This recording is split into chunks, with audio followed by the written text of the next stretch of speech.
میرے اللہ نے مجھے بڑی تسلی دی کے پالنے والے، اے زندگی موت کا فیصلہ کرنے والے، اے آسمانوں اور زمینوں کے مالک، اے پہاڑوں اور سمندروں کے مالک، اے انسانوں اور جناتوں کے معبود، اے عرش اعظم کے مالک، اے فرشتوں کے معبود، اے عزت اور ذلت کے مالک، اے بیماروں کو شفا دینے والے، اے بادشاہوں کے بادشاہ، اے اللہ، ہم تیرے گناہ گار بندے ہیں، تیرے خطا کار بندے ہیں، ہمارے گناہوں کو معاف فرما، ہماری خطاؤں کو معاف فرما۔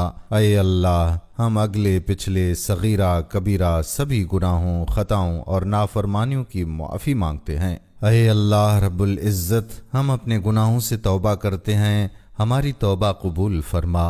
اے اللہ، ہم گناہ گار ہیں، سیاہ کار ہیں، بدکار ہیں، تیرے احکام کے نافرمان ہیں، ناشکرے ہیں، لیکن اے میرے معبود، تیرے نام لیوا بندے ہیں، تیری توحید کی گواہی دیتے ہیں۔ تیرے سوا کوئی عبادت کے لائق نہیں ہے، تیرے سوا کوئی بندگی کے لائق نہیں ہے، تیرے سوا کوئی تعریف کے لائق نہیں ہے۔ ہمارے معبود، ہمارے گناہ تیری رحمت سے بڑے نہیں ہیں، تو اپنی رحمت سے ہمارے گناہ معاف کر دے۔ اے اللہ پاک، ہمیں گمراہی کے راستے سے ہٹا کر صراط مستقیم کے راستے پر چلنے والا بنا دے۔ اے اللہ، ایسی نماز پڑھنے کی توفیق عطا فرما کہ جس نماز سے تو راضی ہو جائے۔ زندگی میں ایسے نیک اعمال کرنے کی توفیق عطا کر جن اعمالوں سے تو راضی ہو جائے۔ ہمیں ایسی زندگی گزارنے کی توفیق عطا کر جس زندگی سے تو راضی ہو جائے۔ ایمان پہ زندہ رکھ اور ایمان پہ ہی موت عطا کر۔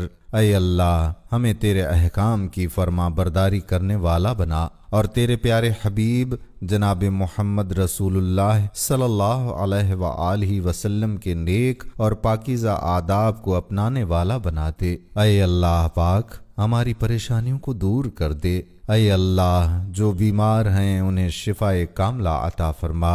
اے اللہ، جو قرض کے بوجھ تلے دبے ہوئے ہیں ان کا قرض جلد سے جلد ادا کروا دے۔ اے اللہ رب العزت، شیطان سے ہماری حفاظت فرما۔ اے اللہ، اسلام کے دشمنوں کا منہ کالا کر اور ان پر عذاب نازل فرما۔ اے اللہ، حلال رزق کمانے کی توفیق عطا فرما۔